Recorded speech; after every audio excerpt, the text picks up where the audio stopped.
आई वडिलांची सेवा करा, गुरुंची सेवा करा, गो मातेची सेवा करा. अरे आई म्हणजे काय असते रे? एक मुलगा होता आणि त्याची एक आई होती. त्याचे वडील आई होती.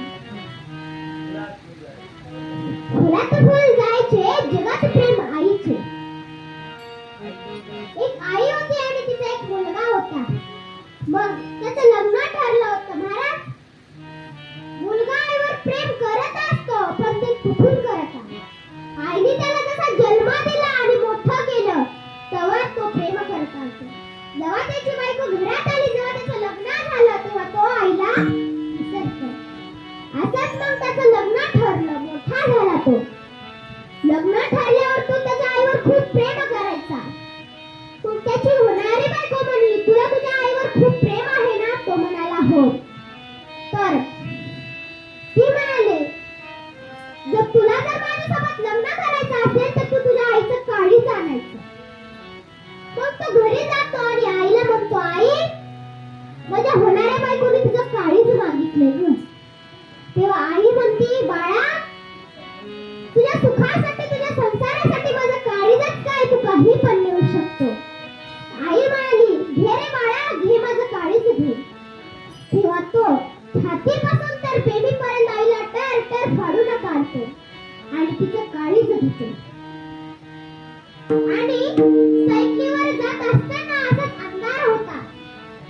मग समोर एक दगड होता आणि त्या दगडाला त्याची सायकल अडकली आणि तो पडला. आईचं काळीज म्हणतं, बाळा, तुला लागलं नाही ना रे? तू कुठं पडला नाही ना? तुला काही झालं नाही ना? एवढं आईचं प्रेम असतं महाराज तिच्या मुलावर. मग तिकडून एक पोलिसाची गाडी येते आणि मग ते पोलीसवाला म्हणतो, काय रे या पोत्यात काय झालं? काय बांधले तू? हे रक्त काऊन गळतं? तर तो काही बोलत नाही. मग पोलीसवाला ते पोत उघडून बघतो, तर त्याच्यात आईचं काळीज असतं महाराज. आईचं काळीज असतं. मग पोलीसवाला विचारतो, हे आईचं काळीज कुठे नेतोय तू? कोणाचं काळीज आहे? तर तो म्हणतो, हे माझ्या आईचं काळीज आहे. तर पोलीसवाला विचारतो त्याला की तू तुझ्या आईचं काळीज कुठे नेतो? तर त्याने सांगितले, माझ्या होणाऱ्या बायकोनी माझ्या आईचं काळीज मागितले म्हणून मी नेतो. तर तो पोलीसवाला त्याला मारतो.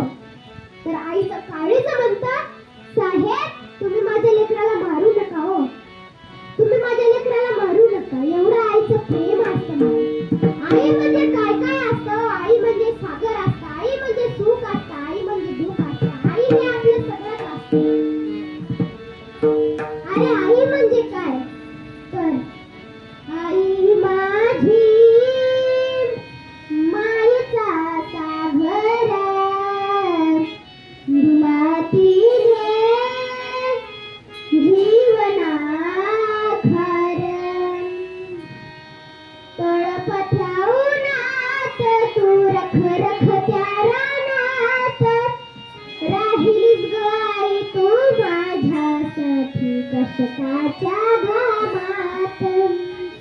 कधी मिळेल मुठभर घास, कधी घडेल तुला उपवास, कोण्या माती गुलजारताना तुझे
Thank you.